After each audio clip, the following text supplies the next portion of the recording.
Industrial area ಆಗ್ಲೇ ಆಗಿದೆ 100 ಎಕರೆ. ಅದಾಗಿದೆ ಯಾವ ಸಂದರ್ಭದಲ್ಲಿ 18ರಿಂದ 23ರಲ್ಲಿ ಅವಾಗಿದ್ದಂತ ಶಾಸಕರು ಅದನ್ನ 300 ಎಕರೆ ಅಕ್ವೈರ್ ಮಾಡಿ 380 ಎಕರ್ಸ್ ನ ಅಕ್ವೈರ್ ಮಾಡಿ ಗೆಜೆಟ್ ನೋಟಿಫಿಕೇಶನ್ ಮಾಡ್ಬಿಟ್ಟಿದಾರಪ್ಪ. ನಾನೇನು ಯಾರ ಮೇಲೆ ಆಪಾದನೆ ಮಾಡಕ್ ಹೋಗುದಿಲ್ಲ. ಆ 380 ಎಕರೆನು ರಿಯಲ್ ಎಸ್ಟೇಟ್.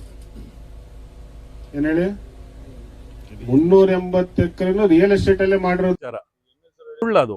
ನಮಗೆ ಗೊತ್ತಿರಂಗೆ ಅದು ಯಾವುದೇ ಕಾರಣಕ್ಕೂ ವೀರಭದ್ರಯ್ಯ ಕೆಲಸ ಮಾಡಿಲ್ಲ. ವೀರಭದ್ರಯ್ಯ ಬಂದು ಇಲ್ಲೇ ಮಾಡಬೇಕು ಅಂತ ಏನಿರ್ಲಿಲ್ಲ.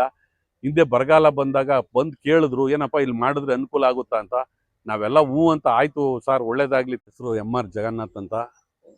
ಏನು ಇವತ್ತು ನಾವು ನಿಮ್ಮನ್ನು ಕರೆದಿರೋ ಉದ್ದೇಶ ಏನಂದ್ರೆ, ಇವತ್ತು ಬರಗಾಲ ಬಂದು ಕೂತಿದೆ. ನಮ್ಮ ರೈತರ ಸಂಕಷ್ಟ ಹೇಳ್ಕೋಬೇಕು ಅನ್ನೋ ಉದ್ದೇಶದಿಂದ ನಾನು ಇದು ಮಾಡ್ತಾ ಇದ್ದೀನಿ ಈ ಒಂದು ಪ್ರೆಸ್ ಮೀಟ್ನ. ಏನೂ ಇಲ್ಲ, ನಮ್ಮದು 4-5 ವರ್ಷದ ಮುಂಚೆ ವೀರಭದ್ರಯ್ಯರಿದ್ದ ಕಾಲದಲ್ಲಿ ನಮ್ಮ ಬೆಲ್ದಮಡಗು ಮತ್ತು ಡಿ ವಿ ಹಳ್ಳಿ ಹಾಗೂ ಹರಿಹರಪುರ, ಮದ್ಲೇರಹಳ್ಳಿ, ಕಮ್ಮದಹಳ್ಳಿ ಇಷ್ಟು ಒಂದು ಜಾಗನ KADB ಅವರು ಅಕ್ವಿಜೇಷನ್ ಮಾಡಿದರು.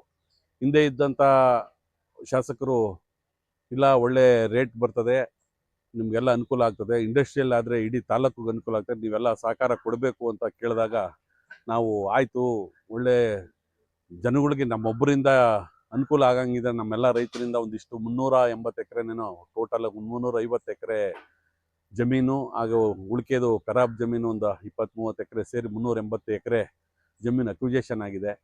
ನಮ್ಗೆ ಅನುಕೂಲ ಆಗುತ್ತೆ, ಅವ್ರಿಗೂ ಜನಗಳಿಗೂ ಅನುಕೂಲ ಆಗುತ್ತೆ. ಆಯಿತು, ನಮ್ಮ ಸ್ವಾರ್ಥ ಬಿಟ್ಟು ನಾವು ತಾಲೂಕಿನ ಒಂದು ಒಳಿತಿಗೆ ನಾವು ಮಾಡಬೇಕು ಅನ್ನೋ ಉದ್ದೇಶದಿಂದ ಆಯಿತು ಅಂತ ಒಪ್ಪಿದ್ವಿ. ಹಿಂದೆ ಇದ್ದಂಥ DC ಅವರು ಏನು ಮಾಡಿದ್ರು, ನಮಗೆ ಆಯಿತು ಭರವಸೆನೂ ಕೊಟ್ಟಿದ್ರು, ಒಳ್ಳೆಯ ಒಂದು ನಿಮಗೆ ಅನುದಾನ ಅಂದರೆ ನಿಮಗೆ ಕಂಪನ್ಸೇಷನ್ ಏನಿದೆ ಅದನ್ನು ಕೊಡ್ತೀನಿ ಅಂತ ಹೇಳಿ ಅಕ್ವಿಜೇಷನ್ ಎಲ್ಲ ಮಾಡಿಬಿಟ್ರು. ಮಾಡಾದ್ಮೇಲೆ ಸರ್ಕಾರಗಳು ಚೇಂಜ್ ಆದಮೇಲೆ ವೀರಭದ್ರಯ್ಯವ್ರು ಹೋದರು. ಅದಾದಮೇಲೆ ರಾಜಣ್ಣವ್ರು ಬಂದರು. ರಾಜಣ್ಣವ್ರು ಬಂದಮೇಲೆ ಅದ್ರ ಬಗ್ಗೆ ಏನು ಗಮನ ಹಾಕ್ಕೊಂಡ್ರೆ ಏನೋ ಗೊತ್ತಿಲ್ಲ. ನಾವು ಒಂದ್ಸರಿ ಅವ್ರ ಹತ್ರ ಮಾತಾಡಿದ್ವಿ, ಇಲ್ಲ ಜಗಣ್ಣ ಏನಾಗಬೇಕು, ನಮ್ಮಿಂದ ಏನಾಗಬೇಕು ಹೇಳಿ, ನಾನು ಮಾಡ್ತೀನಿ ಸಹಾಯ ಅಂತ ಹೇಳಿದ್ರು.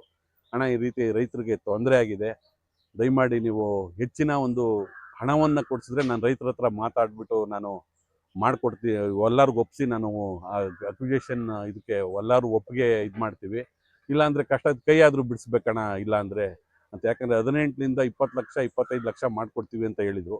ಇವತ್ತು ಯಾವುದಾನ ಮಧುಗಿರಿನಲ್ಲಿ ಇಲ್ಲ ಹಳ್ಳಿಗಳ ಕಡೆನೂ ಒಂದು ಸೈಟ್ ತಗೊಳೋದಕ್ಕೂ 20 ಲಕ್ಷ 30 ಲಕ್ಷ ಆಗಲ್ಲ. ಬಿಡದಿ ಅಂತ ಜಾಗದಲ್ಲಿ ಬೇರೆ ಜಾಗದಲ್ಲಿ 2-2.5 ಕೋಟಿ ಕೊಡುವಂಥಲ್ಲಿ ಅದು ಭೂಮಿನೇ ಇದು ಭೂಮಿನೇ. 1 ಎಕರೆಯಲ್ಲಿ ಅಲ್ಲೇನು ಬೆಳೀತಾರೋ ನಾವು ಇಲ್ಲ ಅದನ್ನೇ ಬೆಳೆಯೋದು.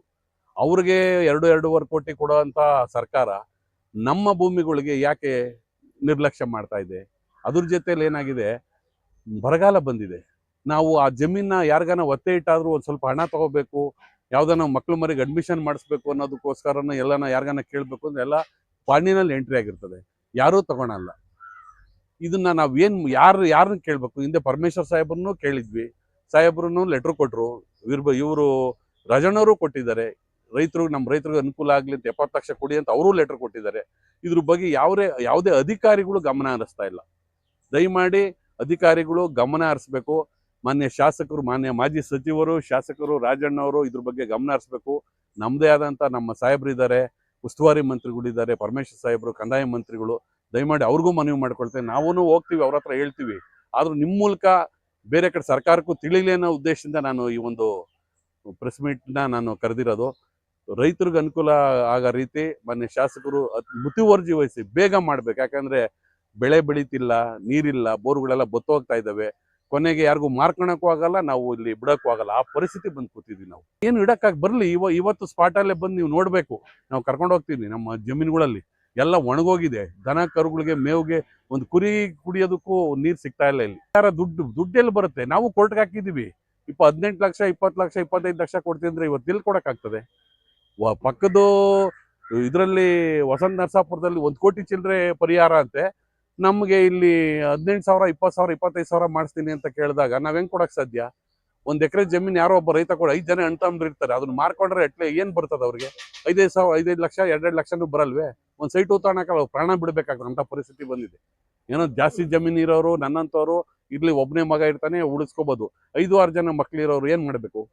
ಇಂಥ ಪರಿಸ್ಥಿತಿ ಬಂದು ಕೂತಿದೆ.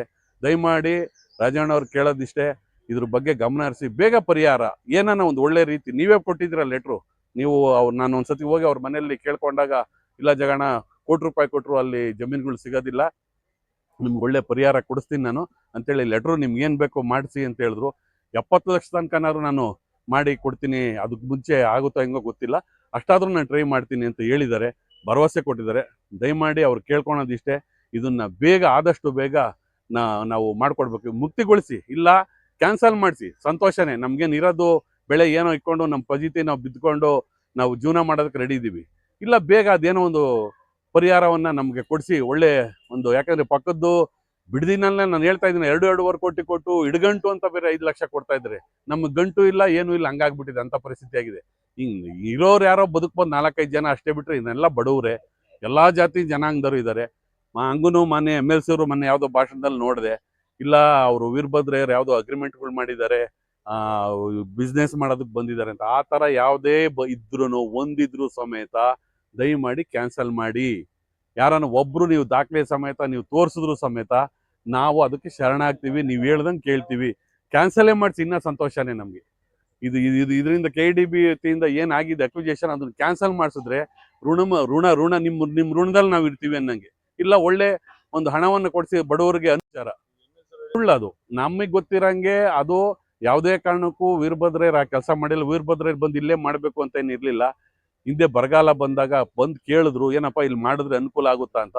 ನಾವೆಲ್ಲ ಹ್ಞೂ ಅಂತ, ಆಯ್ತು ಸರ್ ಒಳ್ಳೇದಾಗ್ಲಿ, ತಾಲೂಕಿಗೆ ಒಳ್ಳೇದಾಗಂಗಿದ್ರೆ ಮಾಡಿ ಅಂತ. ಅವರು ಮಿಡಿಗೇಶಿ ಭಾಗಕ್ಕಾಗ್ಬೋದು, ಕಸಬಾದಲ್ಲಾಗ್ಬೋದು, ದೊಡ್ಡೇರಿ ಹೋಬ್ಳಿಗೆ ಹೋಗ್ಬೋದು, ಎಷ್ಟಕ್ಕೂ ಸೇರಿ ಒಂದು ಇಂಡಸ್ಟ್ರಿಯಲ್ ಅಂದರೆ ಶಿರಾ ರೋಡ್ ಇದೆ ಅಟ್ಯಾಚ್ಮೆಂಟು, ಬೇರೆ ಕಡೆ ಎಲ್ಲೋ ಮಾಡಿದ್ರೆ ಅದು ಆಗೋದಿಲ್ಲ. ಎತ್ತಿನಹೊಳೆ ನೀರುಗಳು, ಹೇಮಾವತಿ ನೀರು ಯಾವೆಲ್ಲ ಬಂದಾಗ ನೀರಿಂದು ಡೆವಲಪ್ಮೆಂಟು ಇಲ್ಲಿ ಬರುತ್ತೆ, ಪೈಪ್ಲೈನ್ ಇರೋದ್ರಿಂದ, ಹತ್ರ ಇರೋದ್ರಿಂದ ಮಾಡಿಸ್ಬೋದು ಅಂತ ಹೇಳಿ ನಮ್ಮನ್ನು ಕೇಳ್ಕೊಂಡ್ರು. ನಾವು ಸ್ವಾರ್ಥ ಬಿಟ್ಟು ಜನಗಳಿಗೆ ಒಳ್ಳೇದಾಗ್ಲಿ, ತಾಲೂಕಿಗೆ ಒಳ್ಳೇದಾಗ್ಲಿ, ಆಯ್ತು ನಮ್ಮ ಜಮೀನು ಹೋದ್ರು ಹೋಗ್ಲಿ ಅಂತ ನಾವು ಒಪ್ಪಿದ್ ನಿಜ, ಅದರಲ್ಲೇನು ಎರಡು ಮಾತಿಲ್ಲ. ಹಂಗಂತ ಅವ್ರು ಯಾವುದೇ ಅಗ್ರಿಮೆಂಟ್ಗಳು ಅವೇನು ಮಾಡ್ಕೊಂಡಿಲ್ಲ. ಮಾಡ್ಕೊಂಡಿದ್ರೆ ತೋರಿಸ್ಲಿ, ಇಲ್ಲಪ್ಪ ಹಿಂಗೆ ನಾ ಮಾಡಿದ್ದಾರೆ ಇಂತಿಂಥರೋ ಇದಾವೆ ಅಂದರೆ ಕ್ಯಾನ್ಸಲೇ ಮಾಡಿಸಿ, ಸಂತೋಷ. ಅದಕ್ಕಾದ್ರೂ ಹೋರಾಟ ಮಾಡಿ. ನೀವು ಕ್ಯಾನ್ಸಲ್ ಮಾಡಿಸಿ, ಇನ್ನೂ ಸಂತೋಷ. ನಿಮ್ಗೆ ಹೂನಾರ ಹಾಕ್ತೀನಿ ನಾನು ನಿಮ್ಮ ಹೆಸರು ಹೇಳ್ಬಿಟ್ಟು ದೇವಸ್ಥಾನದಲ್ಲಿ ಪೂಜೆನೂ ಮಾಡಿಸ್ತೀನಿ. ನಮ್ಮ ಶಾಸಕರು ಮತ್ತು MLC ಅವರು ಈ ಒಳ್ಳೆ ಕೆಲಸ ಮಾಡ್ಕೊಂಡು ರೈತರಿಗೆ ಜಮೀನು ಉಳಿಸ್ಕೊಟ್ರು ಅನ್ನೋದಕ್ಕೆ ನಾವೇ ಬಂದು ಒಂದು ಪೂಜೆ ಮಾಡಿಸ್ತೀನಿ, ನಿಮ್ಮ ಹೆಸರು ಹೇಳಿ ಅರ್ಚನೆ ಮಾಡಿಸ್ತೀವಿ, ಒಳ್ಳೇದಾಗ್ಲಿ ನಿಮಗೆ ಅಂತೇಳಿ. ಇಷ್ಟು ಹೇಳಿ ನನ್ನ 2 ಮಾತು ಮುಗಿಸಿ. ಜೈ ಹಿಂದ್, ಜೈ ಕರ್ನಾಟಕ.